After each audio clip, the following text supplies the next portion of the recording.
Bryce Harper video. Has anybody seen this man's repeatable power?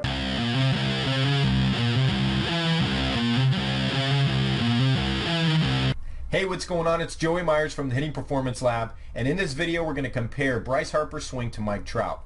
Two similar body types, but Mike Trout hits a 100 points higher in slugging percentage over a 162 game average. We're going to look at three disadvantages of Bryce Harper's swing. We're going to see if he gets a head start and uses gravitational forces. Then we're going to see how he loads his body like a spring.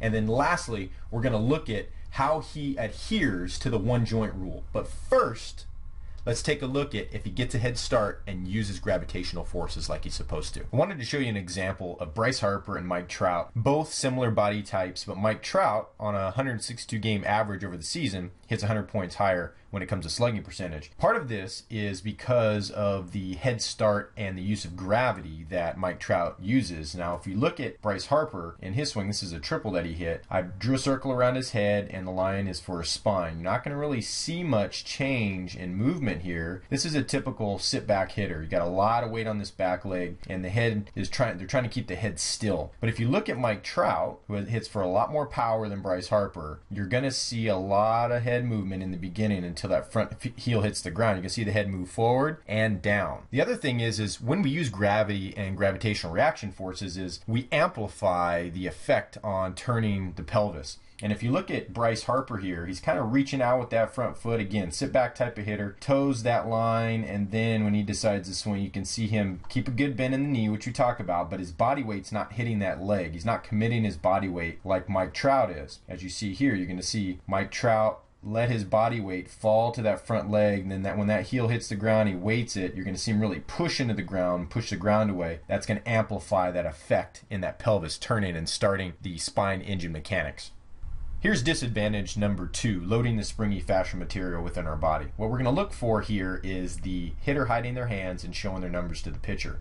I switched over to Adrian Gonzalez, if you noticed, because he's a lefty and the camera angle was skewed with Mike Trout on the right side of the plate. But the principles are the same. So what we're going to see is we're going to see Adrian Gonzalez really hide his hands from the pitcher versus Bryce Harper over here. You can see his bottom hand. The other thing is you're looking for his numbers to show to the pitcher. If you didn't know either one's number, you're going to know Adrian Gonzalez is right here, 23. Whereas Bryce Harper, all you're really seeing is that 4 over there of the 34. So finally, here's the third mechanical disadvantage of Bryce Harper's swing. This is going to bring us to Dr. Kelly Starrett of MobilityWOD.com's one joint rule. Basically, Kelly talks about, we're going to be talking about flexion here, but he talks about two different types of flexion: local flexion and global flexion.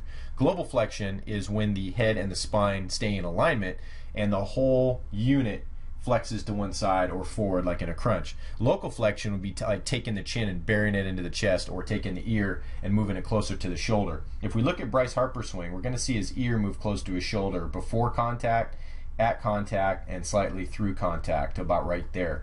If we look at Mike Trout, we're going to see his head stay a little bit more stable. If anything, maybe a slight chin to chest, but definitely not how exaggerated Bryce Harper's head movement is, and more of a global flexion than Bryce Harper's local flexion.